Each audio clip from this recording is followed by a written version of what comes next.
The knight is quite a cruel creature, having to fight the horrors that plague the world. Hunt the Knight is a dark fantasy action RPG that came out on April 13, 2023 with a mostly positive on the Steam store. The game itself has 22 achievements, 2 endings, and 5 separate categories of collectibles, from clothes that buff us to dark powers. So if the game has caught your interest, go play it for yourself before you ruin your own fun. For those who have stayed, let's hunt the Knight. We start the game in the forest bathed in the moon's light, having to read lore. We learn that in this world, day and night alternate in cycles, with myriad tides of time between them, where daytime is ruled by the humans and night is ruled by the horde creatures. Every night, humanity is slaughtered ruthless despite their efforts, and in this 9th age for man, the only thing that keeps them alive is the moonlight and the stalkers. We then see the face of our main protagonist named Vasper, having been summoned to reconquer the great fortress of Ravenford. Upon entering, we see corpses around and the building disheveled, with no time to breathe and being spooked.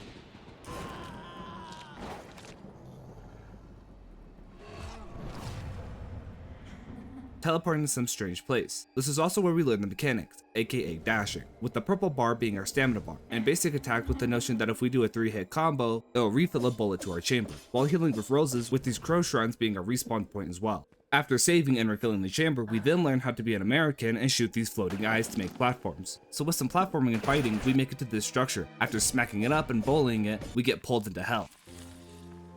After regaining consciousness, we pick up our very first infused crow feather, which is something we'll have to consistently find for an achievement. The feathers contain lore and information, which at this time my brain just isn't here. In the fortress, I enter a challenge room and get smacked flat and die for the first time. After the death, I find my first moonstone. Moonstones add like a mini stat up, they're also a collectible and an achievement as well. The second attempt we win get a little bit of a close call. I then find the second feather, get stuck in this room for an ungodly amount of time, until I make it across and get camped off the ground by this wolf once more. Getting back up, we read like a nerd and it affects the main door. I also find the second moonstone, while also finding my first weapon, which are connected to another achievement for finding all separate weapons, alongside my second weapon. We then encounter the first drill pass of an enemy who could turn invisible and sneak up on us. We then get another feather that contains the riddle to a puzzle in the room. Upon translating, the order to lit the maidens is bottom left, top right, bottom right, top left, then the second. That gives us to the locked book, and reading it unlocks the second part of the main door. Through the main door, we can see a survivor getting mauled.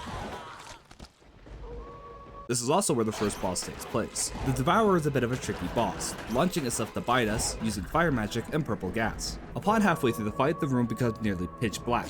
I then die a bit, with the third attempt being the winning attempt, all thanks to this gun, with us now obtaining the first achievement for winning.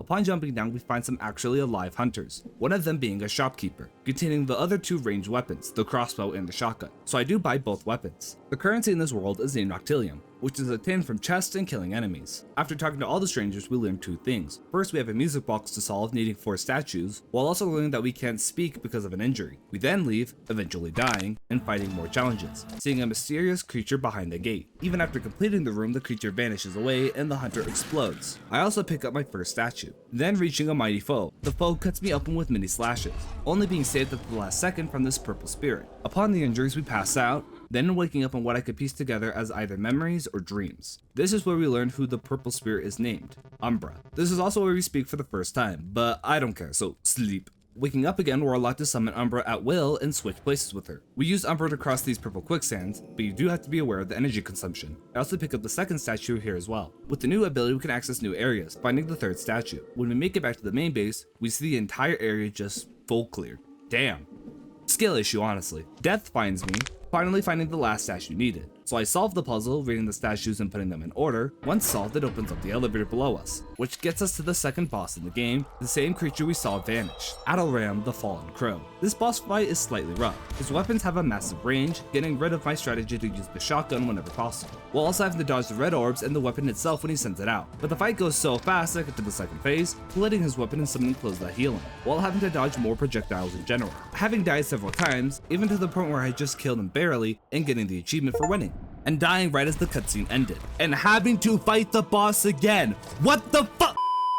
I beat it again, and for our reward we get the first fragment to fixing the night itself, while losing consciousness right after and waking up in a new bed, with many residents in the fort we took back from the claws of the night. I also find an upgrade shop for our ranged weapons given them new and special attributes, so I decide to upgrade them at least once. I also pick up a new side quest which I'll get into later. We also find Dahlia, someone who can upgrade the amount of roses we carry with money. We can also upgrade the potency if we find some bags of seeds scattered across the land, so I at least upgrade it once to carry some more roses. I also find another shop as well, but too bad I'm broke at this point. While in here we can see we'll need to obtain 4 more fragments to seal the night. In the tavern, I find ourselves the next achievement requiring us to buy these hunts. The hunts are essentially mini bosses that contain a max health upgrade. I also cause the game to break apart before heading out, finally exploring new lands. Seeing a sign telling us the many lands, I decide to head west, finding more moonstones with more feathers, and new enemies. Heading east we find quite a town, finding a civilian, bread, and new weapons, with me not dying this time, and me finally finding my first dark ability, Phantom Blade. Dark powers are essentially a special attack that don't use the purple stamina, and instead run on a cooldown system, while also finding a blood chalice that permanently increases my health,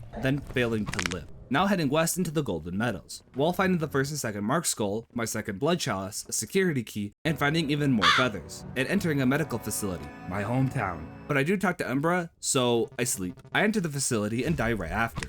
Then having to solve a memory puzzle with these portraits and open the safe, which opens the main door. I find a feather and a weapon. After flipping the switch, I speedrun the hell out, making it to this elevator and heading down. Down here is quite strange, picking up more feathers, more moonstones, and weapons, while finding this creature bound to the post, begging for death. So we make it a deal. The creature can open the door behind them, and in exchange, we free its fellow companions by killing the 3 channelers. So we look around, die, then forgetting to record and have a massive cut. But the rundown is, I got stuck here for God knows how long. So I head back to the base, finding a weapon I missed, then finding my first hunt, while dying several times. After creating a bloodbath and winning, we complete the first hunt and rewarded for our efforts. We get more feathers and more moonstones. I then use the 2 Mark Skulls we found a while ago and get our first combat suit. The combat suits give us the support one way or another, while changing our character's design slightly. I then have to fight for my life and obtain the second dark power, Dark Void, aka Imaginary Technique, Hollow, Purple. While getting the third one next door. Heading back to hell, I finally find where I'm supposed to go, with more feathers and more weapons. It then becomes a streak for the dark power since I find the 4th one after dying at least once during the challenge. The 4th dark power is the best one in the entire game, the ability essentially being a cracked lifesteal. We're now allowed through the massive door, finding the 3rd boss.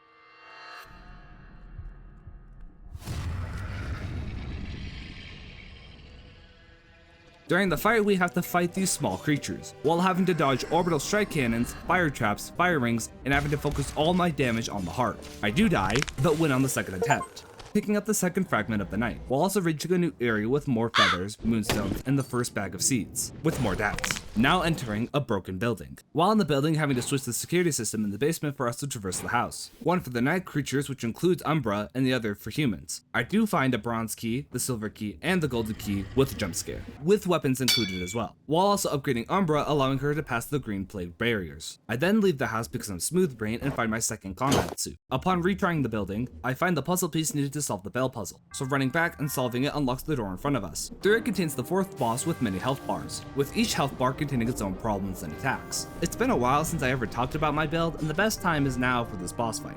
My combat suit is the Reaper suit, which increases my economy currency consumption upon killing enemies by 20%. Since if bullets can't kill people, money can kill people. Again, running the most cracked dark power that does 30 damage and an AoE to where I stand, and have 100% lifesteal. My casual weapon is the Crimson Sword, a weapon that does 10 damage per strike and 5% chance to lifesteal for every strike. My moonstone for the fight is the Hound, giving my pistol an additional 3 damage per shot, which is vital for the fight since it's the only way to deal damage to the Gaze and Maelstrom. Now it's time for the boss and its powers. The Maw has a toxic breath with 2 separate projectile attacks. The Gaze can summon 3 fire waves and mines, and the Maelstrom summons projectiles on the left and right while summoning smaller minions. After too many deaths, I finally take out the boss by focusing on the Gaze first, then the Maelstrom, and finally the Jaw, and getting the Master of Lies, with the 3rd fragment as well. Finally leaving the building for the last time, I head back to Dahlia and upgrade not only my potency for healing, but my max capacity for carrying and get the achievement A Kind Heart.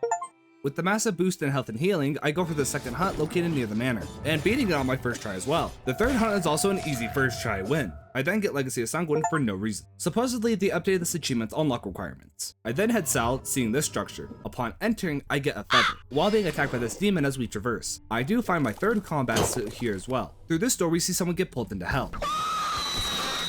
After solving this puzzle and getting onto the elevator, we enter into some weird realm. The realm contains several tower-like structures. We have to collect these orbs and place them on the pedestals to progress through the tower, which is a bit challenging, but we eventually make it through and press the button. It seems like we gotta complete 4 towers and press the buttons to unlock this building. I enter the second structure. We instead upgrade Umbra again, and are now able to use her as a grappling hook and cross massive gaps using these blue flowers. The third tower is a lot more dangerous with these tiny railgun towers. I also find a weapon here with nothing too crazy and we get through it. Another feather is found and moonstone. The fourth tower kills me, and I kill this challenge room. But we're not done with this tower yet, since every time we complete it we have to repeat it once more, even weaker than the last time since it takes an ability away from us. Yet we get through the rest deathless. I then enter the final tower, which is just mostly a platformer and dodging laser beams. But we win deathless and click the final button, now unlocking the main door, and through it we can see the fourth fragment, but we won't grab it uncontested, having to fight the demon we spotted earlier. The demon is quite fast, jumping around, teleporting, and even faster slashes, also having to dodge projectiles from the top and the left. Once you make it halfway, the boss copies itself, dodging the attacks and cutting down the breathing room. Eventually, with enough deaths, the demon goes down and burns to ash. I then grab the fourth piece and head back to base, with me upgrading my ranged weapons to their final form and are awarded the Seeker of Progress. I then leave, now having the piece to open the massive stone doors against the cold snow. Through the door we can see almost an astral bridge, which is peak 10 out of 10 monitor background material. I then get another feather, now jumping through the portal, meeting almost a godly boss. We win against him on my first try, yet even then he sends us off, entering through a dream realm of our base. Once we leave, we then enter the north, having to read this for our clue to leave this dream. First through the candles, then the slabs, then the floating rocks, and lastly the crystals, reaching this altar and immediately fighting the next boss. And this time it won't be an easy fight, dying in an instant. And if we want to fight again, I have to go through all the doors again. We make it again, and this time I slightly know what to do. We can't attack with our primary weapon since it will just hurt us. We're forced to use our ranged weapon, while having to keep in mind when the ground goes purple, we'll have to stand in these yellow circles to avoid the damage. Eventually the orb will change and we can strike her then, while having to break these yellow copy orbs of ourselves, otherwise our actions will get locked down, with us having to dodge many projectiles as well, including crystal shards that come at us in sections. With enough damage dealt, we get her to her true form, which kicks my ass. Then I realize that there's a save point right next to this boss. What's wrong with me? Finally, we beat her with 0 heals left, besides my dark power. Again, like I said, best dark power in the entire game. With her defeated, we leave the dream realm. Umbra does say that the fragments of the base are gone, so we gotta head back. When we do, all the fragments we worked hard for vanished. Well, since we're here, we might as well shop.